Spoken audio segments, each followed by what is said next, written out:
আসসালামু আলাইকুম সবাইকে। আমি মাঝে মাঝে সামাজিক অবক্ষয়, ন্যায়নীতিবোধ, মূল্যবোধ, মানবিক অবক্ষয় এগুলো নিয়ে যে চিল্লাচিল্লি করি, মানে দেখেন তার প্রুফ আমি একটু দেই। সেটা হচ্ছে যে পল্লবীতে গতকাল রাতে আমি নিউজটা দেখছি যে 75 বছরের যে বৃদ্ধা মারা গেল। হ্যাঁ, মানে তার অর্ধগলিত লাশ পাওয়া গেছে। আর ছেলেরা কিন্তু ভালো সুশিক্ষায় মানে শিক্ষিত। আমার আরও একটা বলার উদ্দেশ্য আছে যে একটা নিউজকে বানাই ফেলাই হচ্ছে তিন রকমের। তো আমি আপনাদেরকে দুইটা মিডিয়ার দুইটা বাকি কথাগুলো পরে আবার আমি বলতেছি, একটু শুনেন। এটা একটা মিডিয়া। হ্যাঁ, সন্ধানে জানা গেছে, নূরজাহান বেগমের 3 ছেলে সমাজে প্রতিষ্ঠিত অবস্থানে রয়েছেন। তাদের একজন সরকারের একজন যুগ্ম সচিব, একজন বাংলাদেশ প্রকৌশল বিশ্ববিদ্যালয়ের শিক্ষক এবং অন্যজন কানাডা প্রবাসী। এছাড়া তার মেয়ের স্বামীও একটি বিশ্ববিদ্যালয়ের শিক্ষক ছিলেন। আচ্ছা, এই গেল একটা। আরেকটা দেখেন এখানে কি বলছে, আর এখানে দেখেন। এক ছেলে আনিসুর রহমান যুগ্ম সচিব পদমর্যাদায় কাজ করেন মোংলা বন্দরে। আরেক ছেলে বুয়েটের কম্পিউটার সায়েন্স অ্যান্ড ইঞ্জিনিয়ারিং বিভাগের শিক্ষক আশিকুর রহমান। এক মেয়ে ফাতেমা নাসরিন ঢাকার একটি ইংলিশ মিডিয়াম স্কুলের শিক্ষক। নিজেও দীর্ঘদিন শিক্ষকতা করেছেন 75 বছরের নূরজাহান বেগম। এখন আমি আপনাকে বলি, সেটা হচ্ছে যে কি বলবেন। মিডিয়ার কথা দিয়ে আগে আসি। মিডিয়া দেখেন যে মানে দুই ধরনের নিউজ দিচ্ছে। আচ্ছা, যাই হোক, এটা আমার মূল কথা না। আমরা যে আমাদের মানবিকতা হারাই ফেলছি, আমরা যে মানে সুখে থাকতে গিয়ে যে আমরা মা বাবার কথা ভুলে যাচ্ছি, বৃদ্ধ বাবা মা। দেখেন, আমার ঘরেও বৃদ্ধ বাবা মা আছে। আমি মানে আসলে পার্সোনাল কথা তো আর এখানে বলা যায় না অনেক কিছু।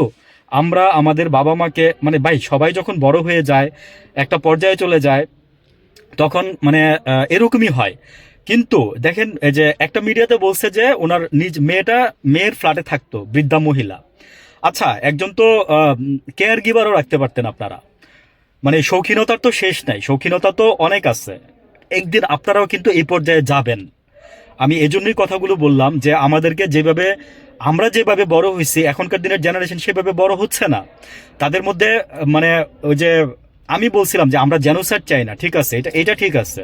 কিন্তু আমাদের যে এই যে সামাজিক দায়িত্বগুলো আছে, আপনি কিন্তু সমাজের প্রতি দায়বদ্ধ। সরকার যেমন আমাদের প্রতি দায়বদ্ধ, আমরা সরকারের প্রতি দায়বদ্ধ, সামাজিকতার প্রতি দায়বদ্ধ, ন্যায় বিচার অন্যায়ের প্রতি, এগুলোর প্রতি আমরা দায়বদ্ধ। আপনাকে এখানে কথা বলতে হবে। আপনি এখানে এই জিনিসগুলো যদি আপনার ঘরে ঠিক না রাখতে পারেন, তাহলে আপনি মানে বাকি কাজগুলো আপনি দেশের জন্য কি করবেন? আপনি দেশের জন্য তো কিছু করতে পারবেন না। তখন আপনাকে এখানে দেখতে হবে। এই যে ঘটনাটা যে ঘটলো, হ্যাঁ, বৃদ্ধা মহিলা মানে ঈদের আগে মানে মারা গিয়ে উনি আজকে অর্ধগলিত অবস্থায়, পোকা অনেকে শরীরে ধরে গেছে, পড়ে আছে। পরে এখন এই যে আশেপাশের লোকজন যখন এটা নিয়ে ধিক্কার দিচ্ছে, তারা আবার নাকি শুনতেছে যে টাকা দিয়ে মুখও বন্ধ করতে যাচ্ছে। কেন ভাই?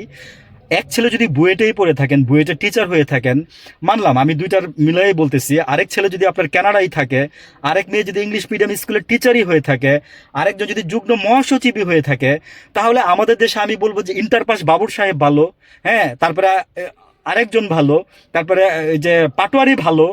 আমি বলছি না যে মানে পড়াশোনা যদি আমাদের নিজেদের মনস্তাত্ত্বিক বিষয়গুলোকে যদি চেঞ্জ না করে, তাহলে ওই পড়ালেখা করার আমার কোনো দরকার নাই। ওই পড়ালেখা আমার কোনো দরকার নাই। আমি বলছি না যে আমরা ছোটবেলায় 12 মাসে 13টা সাবজেক্ট পড়ছি। এখনকার দিনের ছেলে মেয়েরা যেভাবে শিখতেছে, বাংলা ওয়ার্ডের সমার্থক শব্দ জানে না। বলেন যে আমরা কি শিখতেছি বা কি শিখতেছি, কাকে কি শিখাচ্ছি?